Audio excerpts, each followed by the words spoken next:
कर रही थी तुम? पतीले और बड़ी कढ़ाइयाँ निकाल लिए। छोटी, अभी से तुमने पतीले और कढ़ाई क्यों निकाल ली है? अरे जीजी, आपको पता तो है होली आने वाली है, तो अभी से जब पापड़ बनाएंगे तब तो होली तक बन पाएंगे। अभी तो 1 महीना है पूरे पूरे। दीदी, ये 1 महीना है, लेकिन पता नहीं चलेगा काम करते करते, क्योंकि पापड़ में तो टाइम लगता है। क्योंकि कभी ये पापड़, कभी वो पापड़, कभी चिप्स, कभी साबूदाना के, कभी रवा के, कभी चावल के। अभी से करेंगे तब होली के 2 हफ्ते पहले या 1 हफ्ते पहले तक हम लोग फ्री हो पाएंगे। उसके बाद होली के त्योहार की मिठाइयाँ, गुजिया, पपड़ियाँ, सेव, मटरी, विभिन्न प्रकार की नमकीन कुछ बनाना पड़ेगा। पर तो हम दोनों को ही दीदी करना है, क्योंकि माँ जी तो कुंभ नहाने गई है। ऊपर से घर की साफ सफाई भी तो करनी होती है होली के टाइम। अभी बहुत टाइम है, तो माँ की तरह हड़बड़ी मत करो। इसी तरह माँ भी हड़बड़ी करती थी, त्योहार आने से ही पहले 2 महीने पहले से ही तैयारी करना शुरू कर देती थी। हम दोनों को काम में लगाए रखती थी। पापड़ नहीं बनाएंगे, 1 हफ्ते या 2 हफ्ते बाद शुरू करेंगे। जीजी, अभी बना लेते हैं। मैं कह दिया ना, मैं तुम्हारी जेठानी हूँ, तो मेरी बात मानो। ठीक है दीदी। दीदी तो अपने आगे किसी की नहीं सुनती, सिर्फ अपनी चलाती है। कोई बात नहीं, इस हफ्ते नहीं तो अगले हफ्ते से हम शुरू कर देंगे। छोटी, आओ इधर। आई दीदी। दीदी, आपने मुझे बुलाया? छोटी, मेरी एक बात सुनो। दीदी कहिए। जाकर अभी पहले खाना बना लो, उसके बाद हमें मिठाइयाँ भी बनानी है। मिठाई के साथ मैं सोच रही हूँ कुछ नमकीन भी बना ले। दीदी, बिल्कुल सही रहेगा। तुम तैयारी करो, मैं मार्केट जा रही हूँ।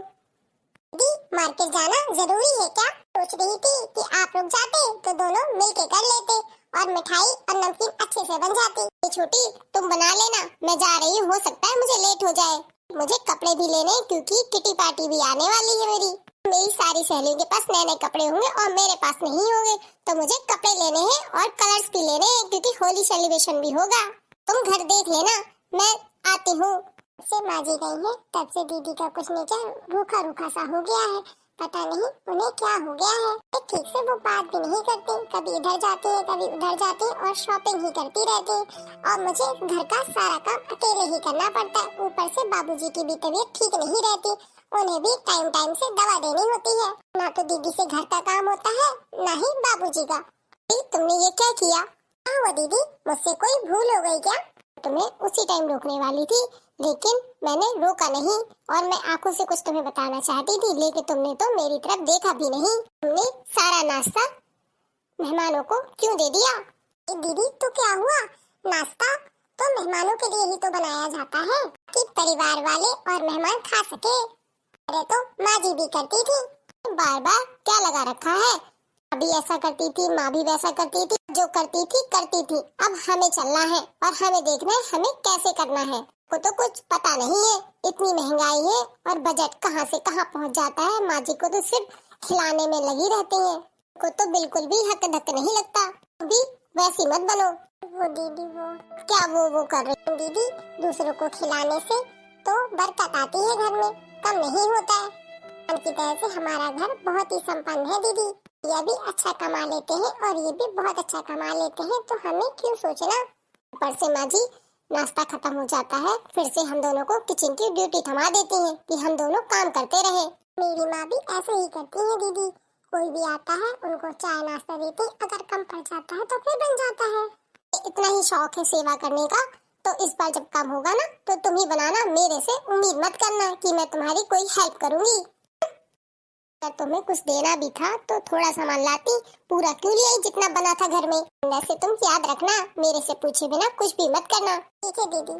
दीदी तो दिन पे दिन चिड़चिड़ी होती जा रही है। अब मैं अपनी मर्जी से किसी को नाश्ता भी नहीं दे सकती, इनसे पूछ के ही दूं। रवैये के खातिर माँ जी इनको पसंद नहीं करती है। मेरा और माँ जी का रिश्ता तो ऐसा है जैसा माँ बेटी का। दीदी कुछ टाइम में बदल जाए जब माँ जी आ जाए, क्योंकि माँ जी नहीं है तो घर में वो सोचती है मैं ही सबकी सास हूँ। मैं सोच रही हूँ कल मायके हो आऊँ अपने। कल तुम मायके नहीं जा सकती। तो दीदी, मुझे किटी पार्टी में जाना है कि होली सेलिब्रेशन है, कि आप किसी और दिन चली जाइए। नहीं, मुझे तो कल ही जाना है। का फोन आया था कि तुम और बच्चे आ जाओ, क्योंकि मेरे भैया भाभी दिल्ली जा रहे हैं वापस। मैं सोच रही थी टाइम पर मिलाऊं। नहीं, तुम नहीं जा सकती क्योंकि मेरा जाना ज्यादा जरूरी है। अब तुम देख लो तुम्हें क्या करना है।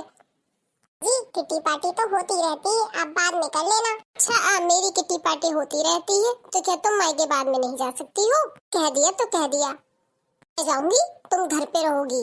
बहुत हो गया, आप मेरी सास बनने की कोशिश मत करिए। आप जेठानी है, जेठानी बनकर रहिए।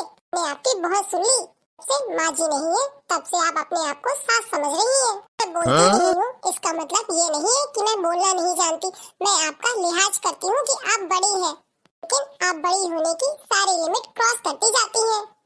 बड़ी है हर टाइम मैं चुप रहती हूँ, यहाँ तक कि मुझे इतना भी अधिकार नहीं है कि लोगों को मैं अपने पसंद का नाश्ता भी लगा सकूँ।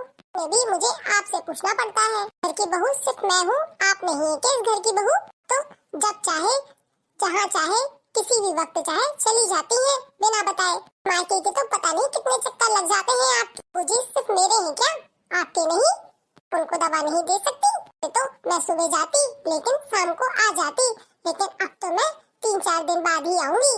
देख लेना आपको कैसे संभालना है यहाँ, ताकि मुझे लगा कि एक टाइम आएगा आप समझोगे चीजें, लेकिन आप तो समझने का नाम ही नहीं ले रही। अब तक देखो, अब तो सर से पानी ऊपर चला गया है। आपको हमेशा बड़ी बहन जैसी इज्जत दी, लेकिन आपने मुझे कभी भी अपनी छोटी बहन नहीं समझा। मेरे रवैये के खातिर माँ आपको पसंद नहीं करती है।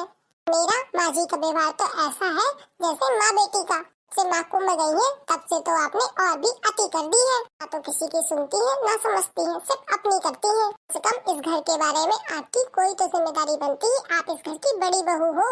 माँ जी के बाद तो आप ही को सब कुछ इस घर का देखना है, लेकिन आप तो किसी काम की नहीं हो। ऐसा आप मुझे ऑर्डर देती रहती, ऐसा नहीं वैसा, माँ जी जैसा करती हम वैसा नहीं करेंगे। लेकिन आप गलत हो, माँ जी सही है यहाँ पर। मैं अपनी माँ जी जैसा बनना चाहूंगी, ना कि आपकी तरह। छोटी मुझे माफ कर दो, पता नहीं मुझे क्या हो गया था। से माँ जी गई थी तब से मैं अपने आप को सास समझने लगी थी और इस घर की जिम्मेदारी से भी हटने लगी थी। शायद भूल गई थी कि इस घर की मैं बड़ी बहू हूँ, मुझे इस घर को लेके चलना है। अच्छा हुआ तुमने ये सब बोलकर मुझे याद दिला दिया। अभी तक मैं सो रही थी, अब मैं जागी हूँ। दीदी आपके लिए अच्छा होगा आप अब जाग जाइए।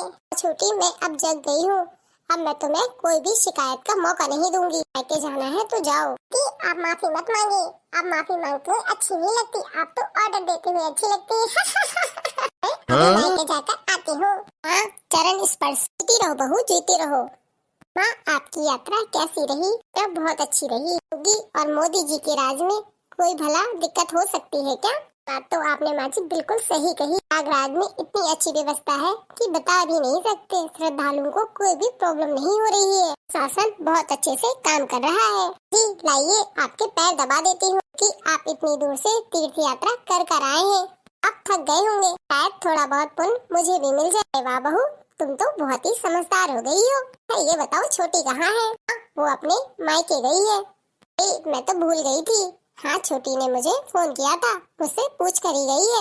आने ही वाली है, दोपहर तक आ जाएगी। माँ प्रयागराज में कैसा लग रहा था आपको त्रिवेणी संगम में नहाकर?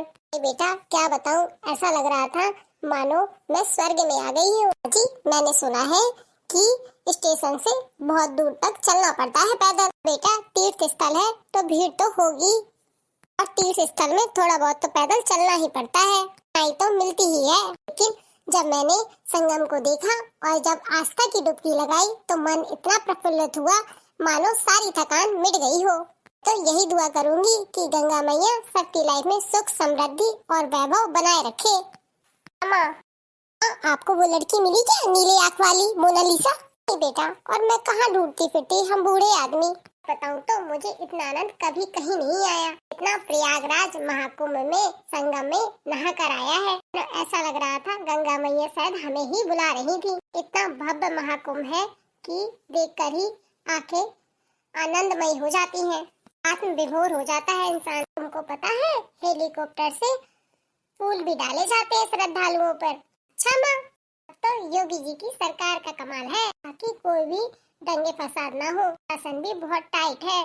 ये अनुमान है 50 करोड़ से भी ज्यादा लोग आस्था की डुबकी लगा चुके हैं। ये हो भी क्यों ना, क्योंकि 144 साल बाद पड़ता है महाकुंभ, ऐसे वैसे नहीं पड़ता। हम जैसी 3 पीढ़ियां आके निकल जाएंगी। 1881 में पड़ा हुआ था, अब ये 2025 में पड़ा है।